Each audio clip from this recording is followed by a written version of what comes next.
윤석열 탄핵 심판 선고를 앞두고 탄핵 찬반 여론 더 거세지고 있는 상황입니다. 또 명태균 게이트도 다시 불거지고 있는 상황인데요. 관련해서 박범계 더불어민주당 의원과 이야기 나눠보겠습니다. 의원님 안녕하십니까? 네, 안녕하세요. 의원님이 박범계 의원님이 지금 명태균하고 계속 연락이 되면서 명태균 얘기는 우리 박범계 의원님 들어야 된다 이런 얘기가 많이 나오고 있습니다. 아이고 뭐 드릴 말씀 별로 없는데. 예, 구치소도 자주 이제 접견을 가시는 거죠? 2번 갔어요.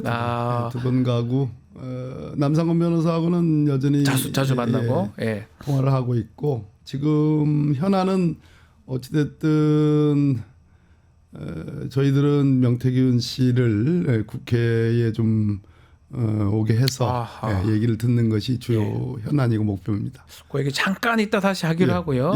지금 탄핵 선고가 이제 곧 됩니다. 3월 10일 전후로 될 것 같은데 이 상황에서 김용현 전 장관의 옥중 편지가 공개가 됐는데 내용이 좀 심각합니다.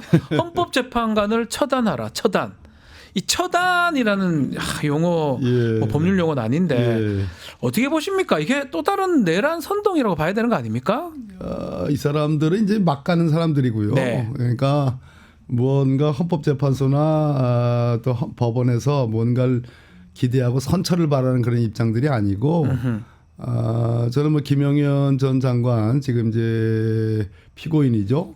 또 윤석열 피고인과 이해가 일치되는 부분이 김용현 입장에서는 자기로서는 윤석열을 믿고 또 윤석열은 김용현을 믿고 소위 내란 행위를 이제 한 거 아니겠습니까? 그렇죠. 그런 측면에서 서로 이제 도와주고 밀어주는 그런 관계인데 김용현이 왜 이렇게 했을까? 이것은 윤석열 피청구인 탄핵 심판으로 놓고 보면 전혀 도움이 되지 않는 얘기인데 그렇지 않습니까? 그러니까요. 변호사이시잖아요. 헌법재판관들이 판단하십니다. 아부해도 시원찮은 마당에 처단이라니요. 그러니까 이 얘기는 이미 헌법재판소의 탄핵 심판을 면할 수가 없다. 파면을 면할 수가 없다는 생각을 하고 있고 제 생각에는 윤석열이 이제 일종의 옥중 투쟁, 옥중 정치를 하는 것이고 그 옥중 정치의 기반이 되는 것은 소위 아스팔트 극우 세력들을 믿고 하는 것이고 거기에 지금 김용현이 같이 부안해동하는 것이죠. 그 내용이 다 3.1절 이 집회할 때 공개가 된 건데 3.1절에 지금 탄핵 반대 뭐 찬반 집회 열리기도 했는데 특히 국민의힘 다수가 거기에 참석을 했더라고요. 해서 이 또 계몽령이라는 또 얘기도 했던데 어떻게 보셨습니까? 정치인들 참여. 국민의힘을 진단을 좀 해봐야 될 것 같아요. 이제 어제가 휴일이었고 그저께도 휴일이었는데 휴일 속에서 나오는 이제 온라인상의 소위 여러 신문들, 여러 언론의 논조를 보면 대한민국의 소위 이제 보수 기독교 운동이라는 것이 그러한 어떤 기독교 운동의 정신 범주를 넘어서서 정치 운동화하고 있고 그것이 정치 세력화하고 있다.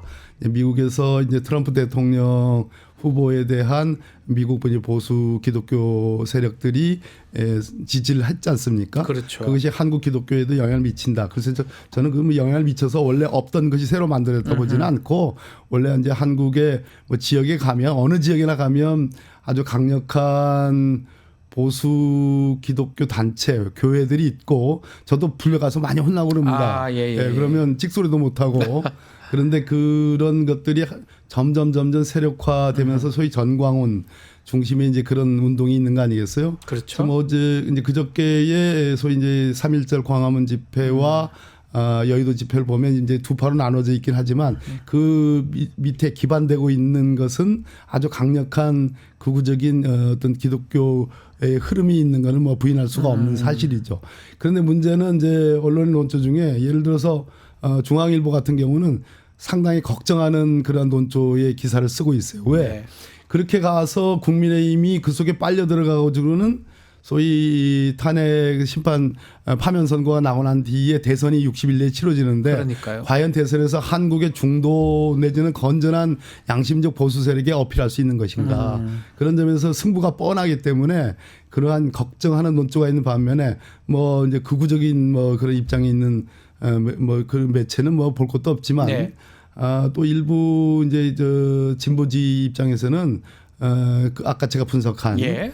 그러한 기독교 어떤 보수 운동, 정치 세력화 운동 그거 함께 얘기하는 것이 있는데 문제는 저는 이제 종전까지의 제 이제 분석은 그럼에도 불구하고 국민의힘이 3월 한 2주 저는 이제 두 번째 주로 예측을 하는데 네. 3월 두 번째 주에 윤석열 파면 선고가 내려지면 언제 그러냐 싶게 모두가 다 예전에 박근혜 탄핵 때와 똑같이 무릎 꿇고 국민에게 사죄를 할 것이다 이런 분석을 해왔습니다. 네. 그런데 지금 국민의힘의 흐름의 양상을 보면 아까 제가 말씀드렸듯이 윤석열의 옥중 정치를 중심으로 하는 극우적인 흐름 거기에 일정 부분 가담하는 중진 의원들이 있고 또 새로운 의원들이 가담하고 있고 네.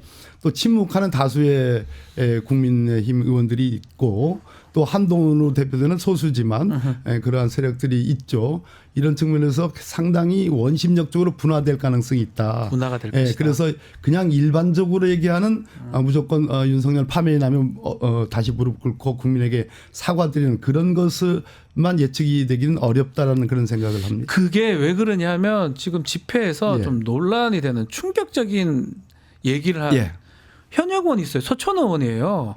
깜짝 놀랐습니다. 공수처. 지금까지 드러나지 않았던 국민의힘 의원. 예, 공수처 선관위 헌재를 부수자, 처부수자.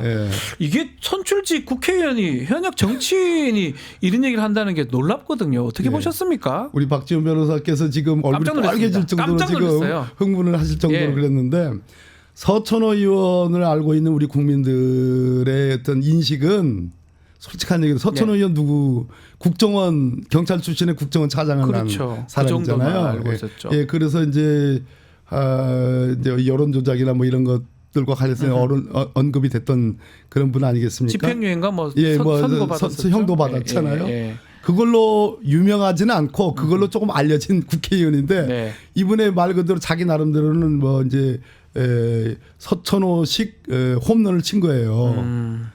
그런데 그 막말을 들으면서 제가 아까 말씀드렸던 그러한 국민의힘 안에서의 여러 원심력들이 분화하는 과정에서 윤석열을 중심으로 한 극우적인 그러한 옥중 정치와 아스팔트 극우파 세력에 부안해동하는 분명한 새로운 흐름들이 있는 것이고 서천호 의원의 그 막말은 그것을 대표하는 것이다. 네.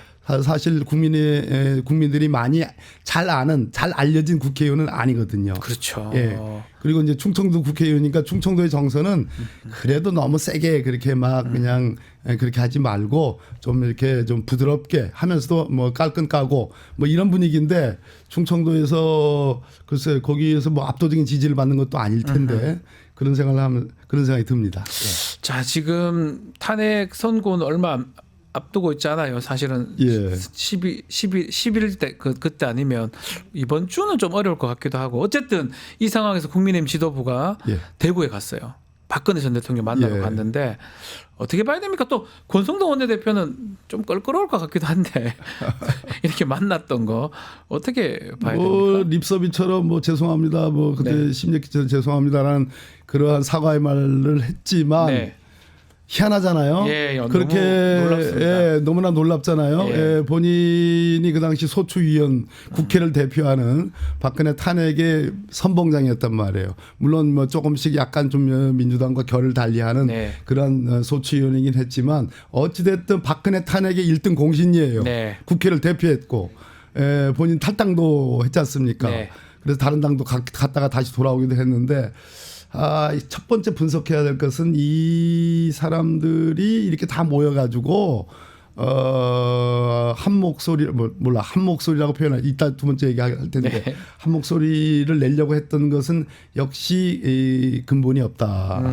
이해관계에 철저한 일종의 한국 사회의 국민의힘으로 대표되는 보수 세력들의 위기 의식을 그대로 노정하고 반영한 것이다. 아까 제가 말씀드렸듯이 윤석열이라는 대릴 사회를 데려가지고 급조해서 국민의힘 후보로 만들어가지고 대통령까지 당선을 시켰어요. 그런데 사람들이 당선되자마자 대통령이 취임하자마자 전국에서 작은 목소리이긴 하지만 오래 못 갈 거야.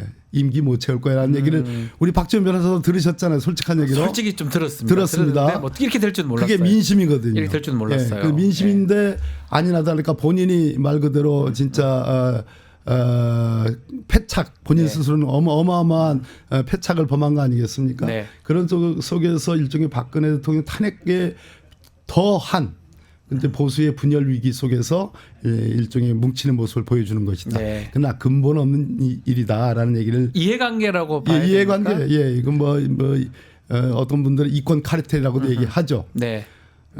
두 번째는 그럼에도 불구하고 박근혜 전 대통령의 입에서 나온 얘기는 국론 분열을 걱정했습니다. 저는 이 대목을 보면서 과연 이것이 박근혜 대통령의 진심인가 하는 생각도 좀 들었지만 어찌됐든 국민의힘 수석 대변인이 발표한 것에 의하면 국론 분열을 걱정했다는 얘기를 하는 걸 제가 들으면서 그게 진심이라면 그래도 지금 국민의힘 윤석열을 비롯한 국민의힘의 주류 집단 주도 세력 매일같이 찾아가고 무슨 헌법재판소 아까 어마어마한 얘기하고 또 집회 나가가지고 윤석열 비호하고 헌법재판소 말 그대로 무슨 인민재판소니 헌법 개판소니 거기다가 서천 의원 이 발언까지 지금 나온 거 아니겠습니까? 처부수자 발언. 그런 걸 보면서 그래도 구간이 명간인가? 구간이 명간인가? 그래도 박근혜 전 대통령이 그나마 낫다. 윤석열보다 좀 낫다라는 그런 생각이 들고 윤석열 부안해 동안은 지금 지도부보다 낫다 하는 생각이 듭니다. 알겠습니다. 참으로 애처로운 얘기입니다. 자, 또 오늘 또 중요한 또 국무회의가 아마 열릴 것 같은데 마흔역 재판관 관련된 이야기입니다. 최상목 권한대행이 이게 임명할지 말지 아직까지 좀 선고는 이미 났는데 아직까지 결정을 못 내리고 있습니다. 오늘 간담회도 한다고 하는데 어떻게 보십니까? 지금 이제 본인 생각은 직무유기로 고발돼 가지고 처벌될 거냐. 직무유기 고발되더라도 처벌되지 않는 수가 있느냐. 이제 본인이 이렇게 생각할 겁니다. 이 국무위원들의 간담회를 해야지 내가 결정할 수 있는 거 아니냐. 대한민국의 우리가 아니네요. 최상목 대행이 경제수석을 하고 경제부총리를 할 때 조금이라도 윤석열이라는 그 대한민국 대통령을 잘 모셨으면 그런 고민을 하게 하고 그리고 참모들과 의논을 하게 하고 국무회의를 제대로 성립하게 하고 그랬으면 이런 내란이라는 행위가 있을 수 있었을까요? 안 됐겠죠. 불가능했겠죠. 그런데 본인 문제가 딱 오니까 본인이 책임을 그렇게 참모들에게 돌리는 거예요. 벌써 실기를 했거든요. 두 번째 핑계를 또 이걸 댈 겁니다. 헌법재판소에서 지금 윤석열 피청구인의 탄핵 심판 변론 종결 보다 더 먼저 한덕수 국무총리에 대한 탄핵 소추안이 먼저 종결되지 않았느냐. 그래서 그것을 먼저 선고해라. 선고한 다음에 정상을 복귀한 뒤에 본인이 한덕수 국무총리가 본인이 결자 해지를 하게끔 한덕수 총리가 풀어내야 그런 된다. 핑계를 댈지도 모릅니다. 이렇게 하면서 제가 가르쳐 주는 게 아닙니다. 왜냐하면 이 사람들 범죄로 해가지고 처벌되는 것에 대해서는 완전 그냥 엄청나게 지금 쫄고 있고 거기에 대해서는 전문가들 다 불러 모아서 그런 회의를 하기 때문에 제가 가르쳐 주는 것이 아니고 그런 국리의 국리만 하는 거예요. 이것이 나라를 빨리 탄핵 심판을 결정을 내고 나라를 안정시키고 본인이 걱정하는 대외 신인도 경제 안정, 민생 안정 이런 것에 대해서는 관심이 없다. 그런 측면에서 오늘도 저는 결정 못할 것이다. 그런 생각이 듭니다. 이런 핑계 저런 핑계. 이게 헌법에 사실 헌법재판소는 그 결정은 모든 국가기관을 기속시키는데 당연하죠. 모든 국가기관을 기속합니다. 그리고 말씀하신 대로 직무유기죄 성립할 가능성이 높아 보이는데 직무유기가 그럼에도 결정 못하실 것이다. 국리 이런 변명 저런 변명을 대면서 더 논의를 해봐야 된다라는 핑계를 댈 가능성이 저는 있다고. 더 놀라운 거는 국민의힘 의원이 이거 관련해서 단식을 해요. 이거하고 단식하고는 뭔가 생뚱맞지 않습니까? 생뚱맞죠. 이렇게 쉽게 단식할 일이 아닌데요. 전모시기가 또 거기 가서 또 같이 이렇게. 자기가 학원 지금 학원 일을 하기는 하는지 모르겠는데 그 단식의 근본적인 목표는 지금 그 마흔역 재판관을 임명하지 마라. 근데 고민이 있을 겁니다. 마은혁 재판관을 임명을 하게 되면 분명하게 우리가 예측하기로는 마은혁 재판관은 윤석열 파면에 한 표를 더해주는 사람이잖아요. 그럴 가능성이 높아 그리고 보이죠. 헌법재판소가 네. 완전체를 구성하게 되잖아요. 그 정당성이라는 게 굉장히 강해지는 건데 네. 그런 측면에서 마은혁을 임명하지 말아라고 하는 그런 단식을 지금 하는 거 아니겠습니까? 그렇죠. 그런데 반대로 또 생각하면 그러면 8명의 현재의 구조라고 한다면 마은혁을 그렇게 절대 반대한다는 이유는 8명의 구조로서는 그래도 해볼만 하다라는 그런 얘기를 하는지도 모르겠어요. 아하. 해볼만 하다. 예. 그런데 그런 판단은 잘못된 판단이다. 왜 그러냐 하면 가장 대표적인 것으로 중앙선관위원장이 감사원의 중앙선관위원회에 대한 직무감찰 네. 그 이제 고용과 관련된 이제 채용 비리와 관련된 직무 감찰에 관해서 감사원은 대통령 소속의 기관이고 네. 감사원의 직무 감찰은 헌법상 독립기관인 그 중앙선거관리위원회를 직무 감찰할 권한이 없다. 그렇죠. 따라서 우리를 그것은 잘못된 거기 때문에 권한적인 심판을 중앙선거관리위원장이 했습니다. 네. 거기에 대해서 엊그저께 헌법재판소가 맞는 얘기다. 예. 중앙선거관리위원회는 대통령 소속의 감사원의 직무감찰 대상이 아니고 직무감찰하면 그건 위헌이고 위법이다. 왜? 대통령은 행정부의 수반이고 그 소속의 감찰을 하는 감사원이 중앙선거관리위원회를 감찰하게 되면 대통령에 의한 선거 관여의 여지가 그렇죠. 있다. 예. 이겁니다. 이 얘기는 무슨 얘기냐면 현재의 그것을 8대0으로 얘기해. 그것도 8대0 결론을 냈습니다. 예. 이 얘기는 헌법재판소가 국회 침탈한 것은 따지도 볼 필요도 없이 중앙선거관리위원회 아무런 근거도 없이 포고령 하나 때려놓기도 전에 군 앞발을 딱 신고서 가서 들어가 가지고 중앙선거관리위원회 직원들의 그 휴대폰을 뺏고 압수를 하고 불법으로 서버에 가가지고 사진을 찍고 한 이러한 침탈 행위를 8대0으로 다 위헌 위법으로 볼 가능성이 높고 그건 매우 중대한 헌법 도전으로 볼 가능성이 높다는 거예요. 감사원의 중앙선거관리위원회 직무감찰도 위헌인데 군인이 들어가는 게 어떻게 이게 합헌일 수 있겠느냐. 탄핵이 안 되지 않아요. 그렇습니다. 8대0일 것이다 이렇게 보시는 거군요. 저는 그렇게 봅니다. 그런 이유로. 예. 중앙선관위만 봐도 그런데 예. 거기에 국회 침탈해가지고 지하층에 불 끄고 네. 유리창 깨고 들어가고 예. 다 봤죠 우리 국민들이. 다 봤지 않습니까? 그러면 지금 말씀하신 것 중에 선거 일정하고 조기 대선 언제 될지 그 부분도 한번 의원님 어떻게 예상하십니까? 근데 박지원 변호사님 제가 다른 방송에서도 앞전에 한 번, 두 번 했는데 네. 가만히 보니까 제가 한 방송을 헌법재판소 재판관들이 보는 것 같아요. 그래서 보고 있습니까? 그래서 이제 예측을 하면 예측과 다르게 일부러? 저도 이번 주에 선고가 나지 않겠냐라는 최초 그러한 예상을 했었습니다. 그런데 이번 주에 하려면 적어도 오늘 내일 중에 오늘이 화요일이죠. 네. 그러니까 내일이 수요일이죠. 보통 선고일 2일 내지 3일. 박근혜 대통령 때는 2일 전에 선고기일을 정했습니다. 정해졌어요. 그래서 금요일 날 보통 7일 날, 다음 주 14일 날 금요일 날 선고를 해왔어요. 노무현 대통령 때나 박근혜 대통령 때나. 그러면 7일과 14일인데 7일에 이틀 전인 그러면 6일, 5일. 내일이 5일이잖아요. 네. 오늘 4일이잖아요. 예. 그럼 오늘 평일을 끝내야 돼요. 평일 끝내야 되지 않습니까? 근데 여러 보도 중에 보면 아직은 쟁점을 정리하고 각 재판관들이 기록을 각자 보고 있다. 쟁점을 정리하는 시간이다. 그리고 평일에 오늘쯤엔 돌입을 할 거다. 네. 이 얘기는 매일 평일을 할 가능성이 높습니다. 네. 이 얘기는 먼저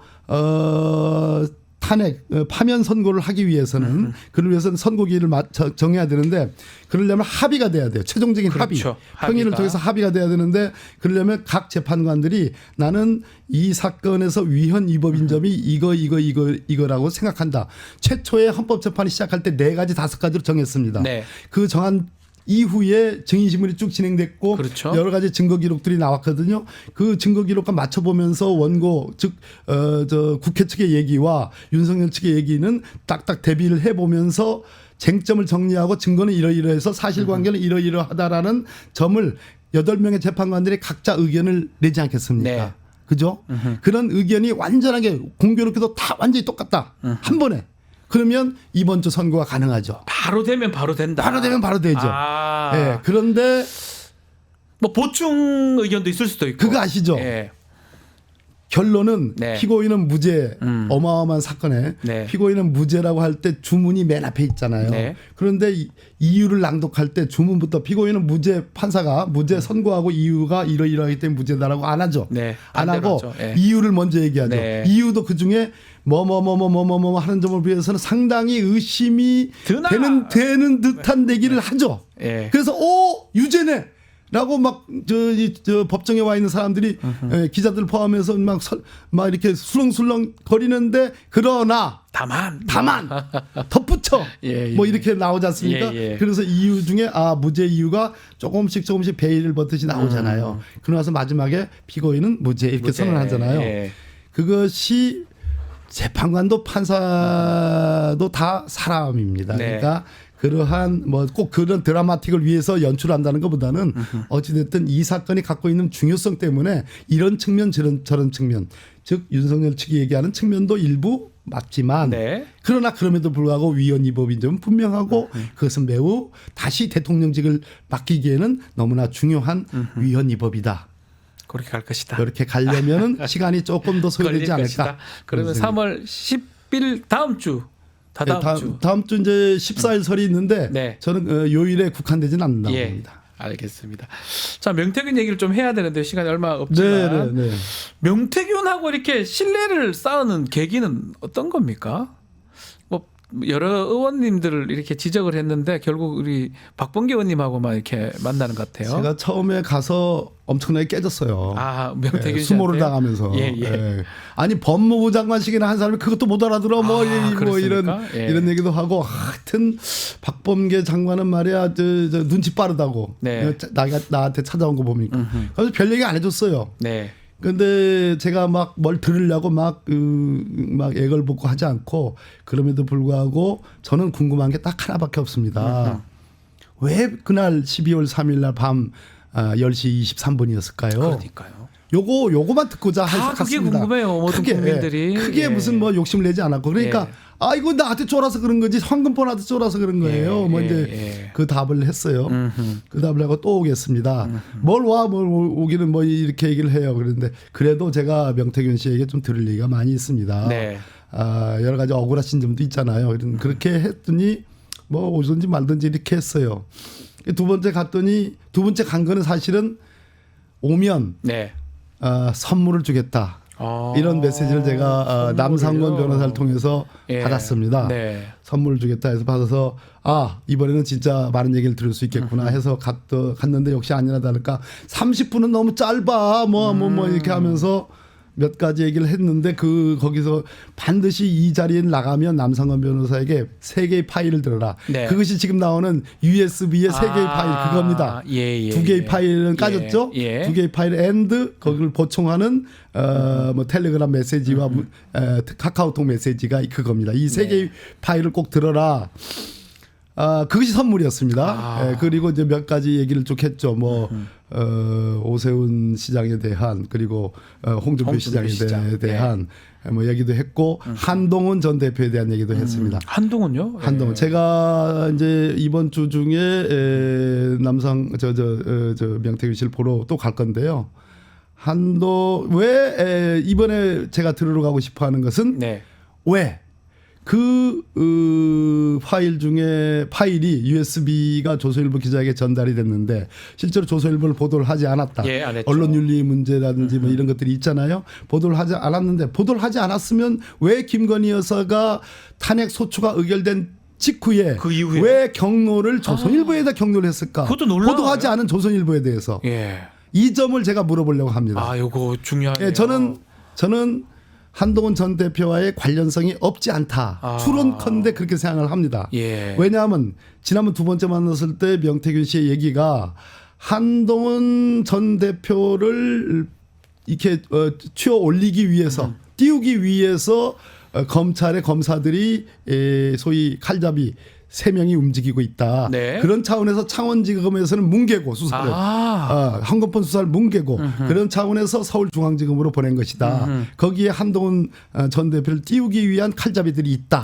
여기까지 들었습니다. 예. 여기까지 들었는데 중요하네요. 예, 그것이 뭐 진위는 모르겠습니다. 이 명태균 씨의 얘기니까요. 진위는 모르겠습니다. 그런데 그 뒤에 왜 이제 조선일보 이 문제가 주진우 기자에 의해서 까여졌지 않습니까? 그렇죠. 그 까여진 날이 저랑 이제 대담하면서 했던 겁니다. 예. 제가 이제 그 황금폰이라고 사진 찍어가지고 이제 공개한 직후에 나온 얘기인데 이번에는 왜 조선일보 한동훈 전 대표한테 화를 낼 법한데 왜 조선일보한테 화를 냈을까 예. 하는 얘기를 제가 명태균 씨한테 물어볼 거고 그 전에 며칠 전에 제가 남상근 변호사하고 통화를 했는데 제가 이 논법을 얘기를 했어요. 네. 한동훈 전 대표한테 화를 내는 게 맞지 않아요? 그렇죠. 맞다는 거예요. 남상근 변호사 얘기는. 추론적으로는 그렇다는 거예요. 예. 그럼 뭐 아는 게 있습니까? 지금 아는 게 있지만 지금은 얘기하기는 좀 어렵습니다라는 것이 이제 남상근 변호사의 얘기입니다. 야, 중요한 내용들이 많이 있는 것 같아요. 하나만 좀 짚어보세요. 뉴스토마토 단독 오늘 된 건데 창원지검에서 결국은 이 사건들 조사 안 하려고 하다가 지금 중앙으로 오면서 했는지 는 정확하게 알 수는 없지만 오세훈, 홍준표 지금 보고 있는 것 같거든요. 어떻게 봐야 됩니까? 급변해 버렸어요. 무혐의로 보다가 지금 갑자기 수사하는 걸로 바뀌었거든요. 급변침을 한 거죠. 급변침했는데 놀라울 정도로 제가 그러니까 지난주에 명태균 특검법을 통과하기 위해서 제가 위원장으로 있는 법사위 1소위에서 굉장히 문제가 시끄러워졌지 않습니까? 그다음에 법사위 전체회의를 통과하고 본회의를 통과했잖아요. 그게 지난주 일들이거든요. 일들인데 지난주에 제가 명태균 씨를 두 번째 면회를 한 거예요. 그때 한 얘기가 칼잡이, 즉 윤석열 사단 칼잡이 세 사람의 검사 얘기를 하면서 한동훈을 띄우기 위해서 그 시간만 남았다. 수사는 끝났다. 그 얘기가 명태균 씨가 폭로하겠다는 얘기가 아니라 이미 수사가 끝났기 때문에 검찰이 곧 수사에 착수할 것이다. 저는 그렇게 알아들었어요. 아니나 다를까 지난주에 명태균 특검법 쟁점이 부각이 되면서 그때에 명태균 파일이 까졌고 동시에 김건희 여사의 반응이 까졌고 동시에 지금 오세훈 시장 관련된 김한정 씨에 대한 압수수색이 된 겁니다. 그 김한정 씨의 압수수색 기사를 제가 법사위 전체회의에서 옆에 김기표 의원하고 얘기하면서 김기표 의원이 저 선배님 딱 보여주는 거예요. 의원님도 거기서 보신 겁니까? 명태균 특검법을 지금 통과하냐 마냐 하는데 딱 압수수색이 나온 거예요. 너무나 명태균 씨가 얘기한 거에 너무나 일치하지 않습니까? 딱딱 떨어지네요. 딱딱 떨어지는 거예요. 어쩌면 홍준표 시장에 대한 압수수색도 이번 주에 있을는지도 모릅니다. 이거는 그냥 추론입니다.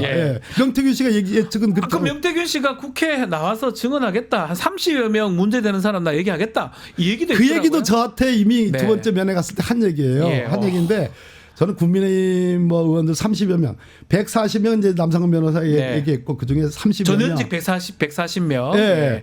그 중에 30여 명은 확실하다라는 얘기를 이제 명태균 씨한테 들었는데 근거를 제가 들었어야지 그걸 하는데 그 30여 명 가지고도 기사가 나왔습니다. 나오고 상당히 반응이 있더라고요. 야, 결국 이 내란 사건의 시작도 명태균이고 끝이랑 가고 있는데 끝도 명태균이 아닌가 이런 조심스러운 그렇습니다. 얘기가 이번에 제가 가는 이유는 어떻든 국회에 나오셔야 된다. 나와야 된다. 나와가지고 나와서 국민들이 정말로 명태균 씨가 사기꾼인지 한동훈 대표가 두 차례 걸쳐 얘기합니다. 협잡꾼, 뭐 정치 불혹화, 뭐 이렇게 TF도 만들고 제가 한동훈 전 대표 얘기를 많이 합니다.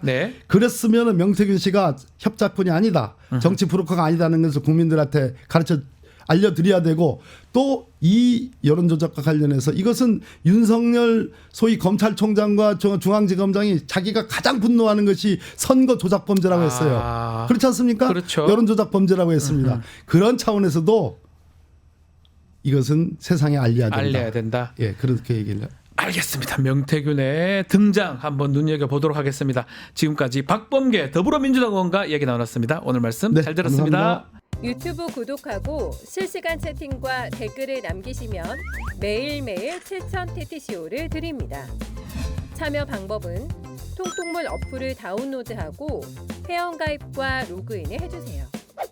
마이페이지에서 나의 회원 고유 번호를 복사해주세요. 유튜브 구독 후 실시간 채팅이나 댓글창에 고유 번호를 한 번만 입력하면 준비 끝! 지금 유튜브 채팅과 댓글 쓰기 참여하고 실천 TTCO 받아가세요.